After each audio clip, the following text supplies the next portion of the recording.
কষিয়ে দেখছো তেল ছেড়ে গেছে, কত টেস্টি লাগছে দেখতে।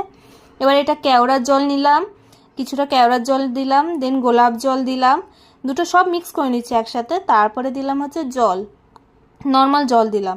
তারপরে এখানে দেখছো দুধে একটু কালার মিক্স করে রেখে দিলাম। এবার আমি করব যেটা করে মানে বিরিয়ানির জন্য যেটা লেয়ারিং করে, ওখানে ঘি দিলাম, তারপরে ভাত দিয়ে দিলাম। দেখছো চালটা কেমন সলা সলা হয়ে আছে, কতটা ভালো লাগছে।